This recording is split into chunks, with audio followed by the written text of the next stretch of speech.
دا په خلجي لهجه کې لیکل شوي دي.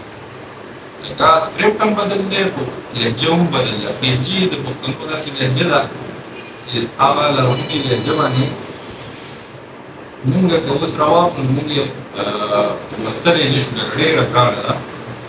ور څومره ارکیالوجسټ دي، هغوی په دې متفق دي، تاریخ پوهان دي، هغه اتفاق کوي چې او دا پښتو ده. دا اوس خبره مې نه پورې کوله. بیا پښتو چې په افغانستان باندې تاسو افغانستان هسټري وګورئ، په افغانستان باندې تل نور خلک راغلي دي، حکومتونه پرې کړي دي، نور امپایر سلطنت راغلي. تاسو سکندر ته وګورئ، مریانو ته وګورئ، تاسو موریا خاندان ته وګورئ، تاسو کوشان ته وګورئ، تاسو داسې راځئ د عربو پورې، د ترکیانو پورې، تیمور پورې، د غزنوي پورې، دا تاسو دا سلسله وګورئ. په افغانستان کې چېرته د پښتنو حکومت سټیبل نه دی راغلی. د احمدشاه ابدالي پورې صحیح حکومت نه دی راغلی چې صرف پښتنو کړی خالص حکومت دی. بیا د هغې پورې د افغانستان ژبه تل فارسي پاتې شوې ده.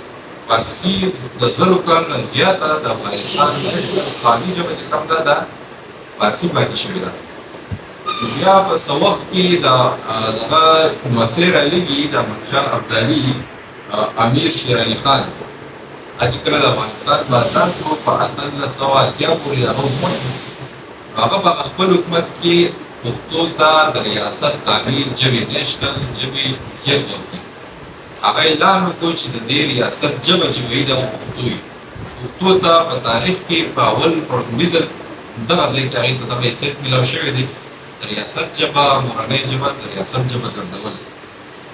بل داسې ده چې ژبه د قامونو کې راویښولو کې، قام راغونډولو کې ډېر مهم کردار لوبوي. تاسو د پښتنو هسټري وګورئ، د پښتانه چېرته پښتانه که دي نو دا یو قام نه دی، یو خلک نه دی، دا مختلف د وسطي منځنۍ ایشیا قبیلې دي. دا یو ژبه دوی خپله کړې ده، یو جغرافیه کې دلته اوسېدلي دي، هغه ژبه او کلتور او جغرافیه یې وده.